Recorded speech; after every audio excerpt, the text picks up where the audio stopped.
Hi folks, welcome back to the channel, and today we're going to be doing another mail day.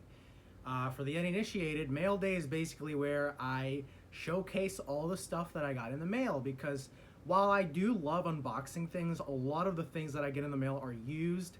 They're not wrapped, obviously, because I bought them from eBay, and even some places like Amazon sometimes don't wrap their things, so they just come loose, and I'm like, well, I can't unbox this. So I just show you guys what I got. It's a fun little in-betweener from gameplays and unboxings and all that. So we're going to start small. We're going to start with some appetizers before we work our way to the bigger stuff. First up is a thing that I actually did unbox, but I wanted to show you guys anyways because technically I got it in the mail. Pink Floyd's A Momentary Lapse of Reason on cassette. I love this album. I know this came way after the quote-unquote golden age of Pink Floyd, as a lot of people like to call it, which is the Roger Waters era, which, believe me, I love the Roger Waters era. That's literally my favorite era of Pink Floyd. The Wall, Dark Side of the Moon, Animals, Wish You Were Here, Final Cut. All those albums were amazing. But I really do love the after Roger Waters era, especially the Division Bell, I think is one of their best albums ever, and a lot of people don't really talk about it when it comes to the best Pink Floyd albums ever, which I understand. I mean, the shift from Roger Waters to David Gilmour can seem jarring for some people from a creative and lyrical standpoint, but I still think it's awesome, and this is one of the best from that post era. Quite short album, not many songs on here, but for what it's worth, it's awesome. Next up, we have another cassette and another Pink Floyd joint, a collection of great dance songs. This is basically a compilation album, but a very odd one, because first of all, this only includes 5 tracks, I think. 1, 2, 3, 4, 5. Yes, 5 tracks, and it's all obviously previously released material, but it's such an odd rarity in the Pink Floyd catalog, because why did this need to exist? I'm glad it exists because we live in a world where it exists, and that's cool, but why? I mean, although I know a lot of critics, when this particular album came out, they said it was as useless as Works, which I go as far as to say that Works is a little more useless than this. I actually kind of dig a collection of great dance songs because it has some good songs on here.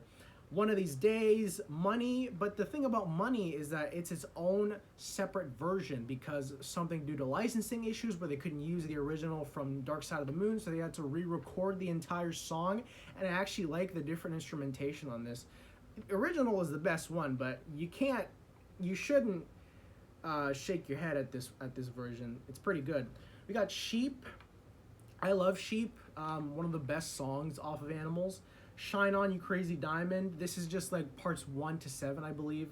Wish You Were Here and Another Brick in the Wall part 2. Obviously, every single Pink Floyd compilation, official or not, has Another Brick in the Wall part 2. As you can see right there, there's a little blurb down there that's... Oh, focus, please. Please, you. Oh, brother. Please. Okay, so basically what it says is that this album contains previously released material. I don't know why that didn't want to focus. It's pretty good. A little weathered. It's very yellow, as you can tell. This obviously wasn't as taken care of as A Momentary Lapse of Reason, but I like it. I also have the CD of this album on the way, so I'll showcase that whenever it comes out or whenever it arrives. But yeah, okay compilation. Although a lot of these I wouldn't necessarily call dance songs, but it's Pink Floyd's ironic little humor in play. Here we have another album. It's Justice, Cross. This is the debut album from the electronic French house Justice, and it's Cross. It's a very... I've seen people label this as an indie album, which I guess, I don't know if I'd call electronic French house indie, but I love this album either way. It was released on the Ed Banger record label, which Ed Banger has so many good albums on their track list, and a lot of great artists. Mr. Wazo, Justice. They also have Sebastian, which I loved. The Total album by Sebastian, an amazing one. Mr. Wazo's Lamb's Anger, one of my favorite albums of all time in general. So yeah, very good album. A little weathered, as you can see. There's some scratches and a crack at the top, which I don't like. But other than that, it's good. Plays in good condition. There's the disc. This thing in here is actually, oh, computer made a funny sound. Is actually a poster if you pull it out, but I can't use this poster because it's part of the record art, which I wish they would have put in a separate thing for the poster, because I would have definitely put that up on my wall. It's such a cool album cover too. Just the simple cross from a downward perspective. It's really cool. Next up we have Pink Floyd's Metal. This is one of their earlier albums. I want to say 1960s, 1968, whenever. I don't know. But yeah, good album. 5 tracks. Obviously, the last song is like 20 something minutes long, as per Pink Floyd rules and status. Highly recommend this. Probably my favorite album from their 60s era, if I'm being correct that this album came out in 1960s. Don't know. I'll have to search that up later, but if it did come out in the 1960s, this is their best album from the 60s era. I'm trying to find if it'll show me when it came out. Most of these, this is the 2011 release, and most of them did tell you on the back when it came out originally, so I don't know why it's not telling me from the front. It doesn't say on the inside either. Oh, 1971. Okay, so it's not from the 60s era. My fault. Still really good, though. One of their best 70s albums, I should say then, because it feels like a 60s album from them, but no, apparently it's the 70s. It's 1971. That was 1 year before Dark. Was that 1 year before Dark Side of the Moon? I think so. I'll put my money on that. Next up, we have a book. We have Later by Stephen King. I remember when this book came out, and I really wanted it because it was so weird to me that Stephen King was doing mystery. Because this is like mystery crime thriller. 2021, yeah. I remember when it came out, and I wanted it so bad, but I couldn't afford it, so I let it slip me by. But now I finally got it. I read a little bit. It's good. I just like the way Stephen King writes in general. He's a great writer when it comes to like long paragraphs and going into excruciating detail on things. I really like that.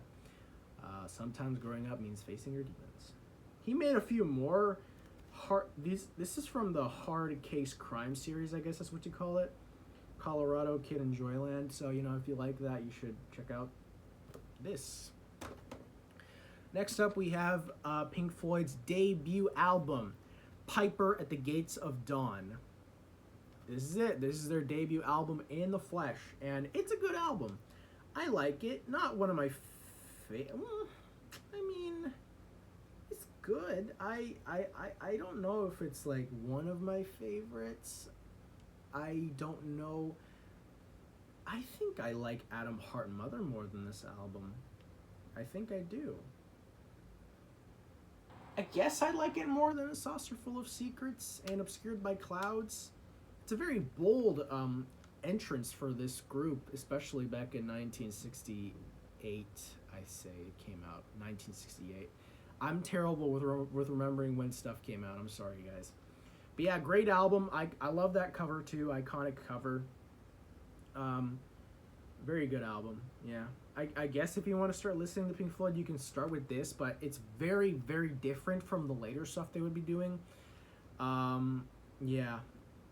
I guess I would say it's definitely better than, like, Ummagumma, I guess, but I do really love Ummagumma.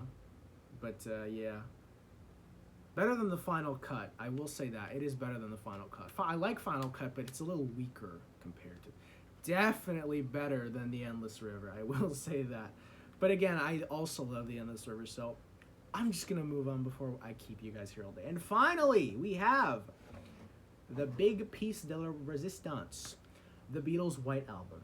Here it is, in the flesh. I love this album. It's my favorite Beatles album, actually.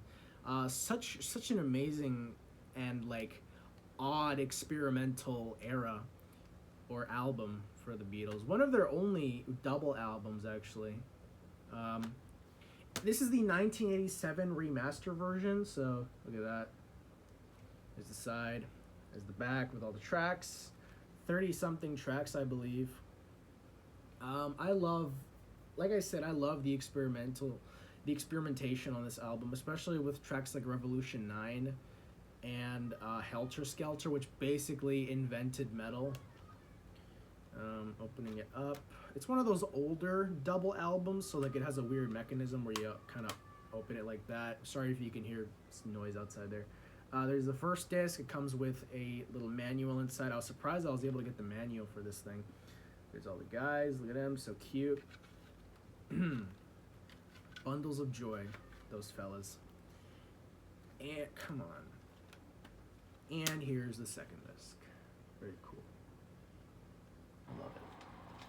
And yeah, that is it for this mail day. Hope you guys enjoyed this mail day. I have more stuff coming in soon, and I was debating whether or not I should wait for that other stuff to come before I do the mail day. And I was like, why not? I'll just do it. I haven't uploaded in a while, so yeah. There is all the stuff.